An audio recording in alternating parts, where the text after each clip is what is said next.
বাংলাদেশের সংখ্যালঘুদের উপর অত্যাচার, সন্ন্যাসী গ্রেপ্তারের প্রতিবাদে পেট্রোপোলে বিক্ষোভ সমাবেশ, বিরোধী দলনেতার তুঙ্গে সবার প্রস্তুতি। গোটা পেট্রোপোল সীমান্ত মুড়ে ফেলা হয়েছে জাতীয় পতাকা এবং হিন্দু সংহতির পতাকায়। পেট্রোপোলে বিক্ষোভ কর্মসূচি আজ বিরোধী দলনেতা শুভেন্দু অধিকারী তার নেতৃত্বে আজ কর্মসূচি এবং থাকবেন অন্যান্য বিধায়করাও। জাতীয় পতাকার পাশাপাশি সেখানে রয়েছে হিন্দু সংহতির পতাকাও। সরাসরি রয়েছেন আমাদের প্রতিনিধি সুদীপ্ত চট্টোপাধ্যায়। সুদীপ্ত, আজ বিক্ষোভ কর্মসূচি রয়েছে এবং শুভেন্দু অধিকারীর নেতৃত্বে কর্মসূচি, কি পরিস্থিতি, কি ছবি এখন সেখানের?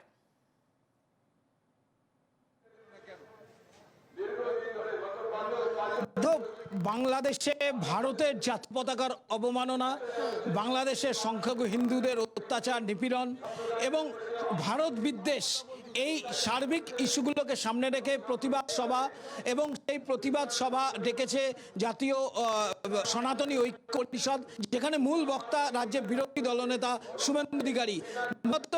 বনগাঁ, ঠাকুরনগর, বাগদা, চাকদাহ, এই বনগাঁ লোকসভা সহ সংশ্লিষ্ট এলাকার বিজেপি বিধায়করাও সেখানে উপস্থিত থাকবেন।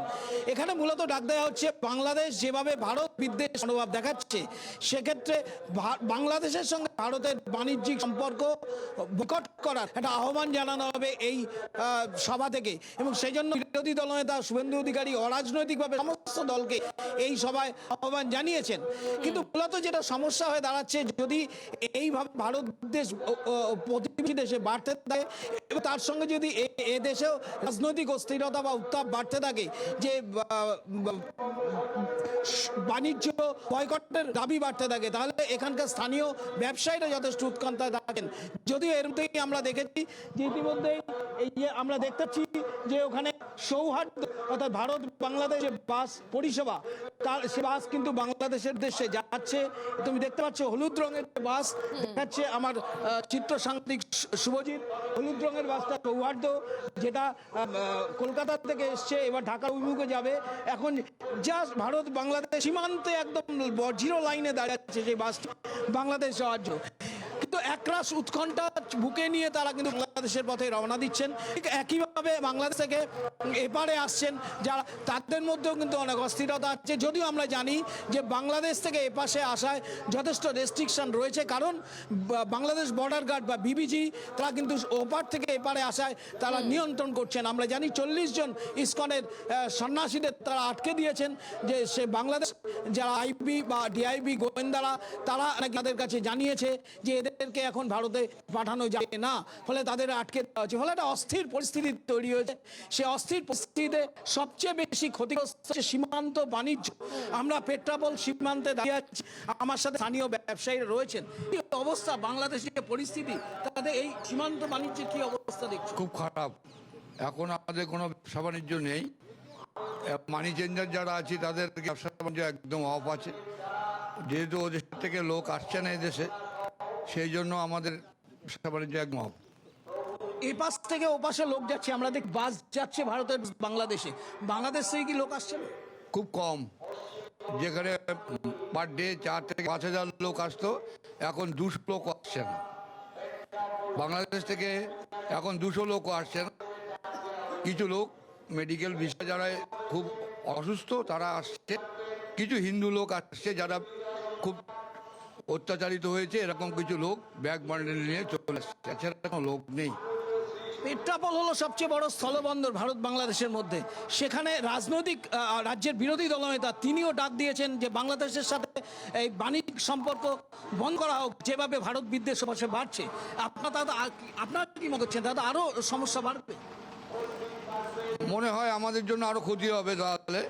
আর আমরা যেহেতু আমাদের আগে অনেক এলসি আছে, যেগুলো আমাদের মালগুলো আমরা পাঠাতে পারবো না বাংলাদেশে, যদি বন্ধ করে দেয়, এটা একটা শিডিউল টাইম মতন বন্ধ করলে, মানে একটা সময় নিয়ে, যে 2 দিন 4 দিন সময় নিয়ে বন্ধ করলে হয়তো আমাদের উপকার হতো, তা নাহলে আমাদেরও ক্ষতি হবে না। দৈনিক কি ক্ষতির পরিমাণটা যদি একটু বলতে? প্রায় 10 কোটি।